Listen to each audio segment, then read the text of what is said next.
రవీంద్ర నాయక్ మాజీ పార్లమెంట్ సభ్యులు వచ్చి నాకు ఒక మాట చెప్పారు.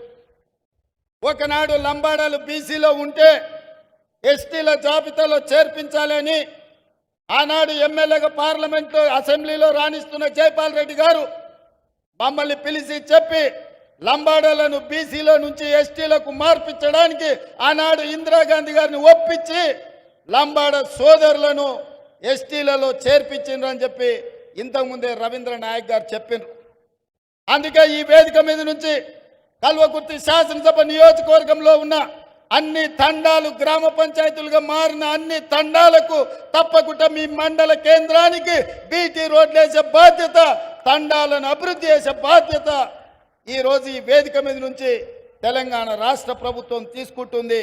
ఎన్ని కోట్ల రూపాయలైనా కూడా ఖర్చు పెట్టి తప్పకుండా ఈ కార్యక్రమాన్ని చేస్తుంది. అందుకే మిత్రులారా, కల్వకుర్తి శాసనసభలో ఉన్న అన్ని గ్రామ పంచాయతీల నుంచి మండల కేంద్రానికి బీటీ రోడ్లు వేసే బాధ్యత కాంగ్రెస్ పార్టీ తీసుకుంటుంది. మండల కేంద్రాల నుంచి జిల్లా కేంద్రానికి డబుల్ రోడ్ వేసే బాధ్యత కాంగ్రెస్ పార్టీ తీసుకుంటుంది. ఇదే కాదు, జిల్లా కేంద్రం నుంచి రాష్ట్ర రాజధాని హైదరాబాద్ నగరానికి 4 లేన్ రోడ్లను వేసే బాధ్యత కాంగ్రెస్ పార్టీ తీసుకుంటుంది. ఇదే కాకుండా హైదరాబాద్ శ్రీశైలం రోడ్డు, ముఖ్యంగా కల్వకుర్తి నుంచి హైదరాబాద్ వరకు విపరీతమైన రద్దీ పెరిగింది, ప్రమాదాలు జరుగుతున్నాయి. మొన్న ఢిల్లీ వెళ్ళినప్పుడు నేను, కోమటిరెడ్డి వెంకటరెడ్డి గారు, నితిన్ గడ్కరీతో మాట్లాడి హైదరాబాద్ కల్వకుర్తి శ్రీశైలం జాతీయ రహదారిని 4 రోడ్ల లేన్గా రోడ్డు మంజూరు చేయించడానికి మాట్లాడినాం.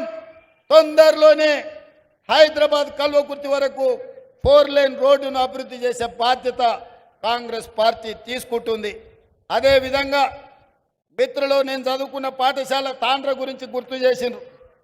మా నారాయణ రెడ్డి అక్కడ 50 లక్షలే అడిగిండు.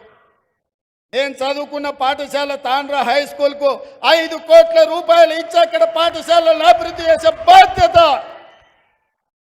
నేను తీసుకుంటా అని చెప్పి ఈ సందర్భంగా తెలియజేస్తున్నా.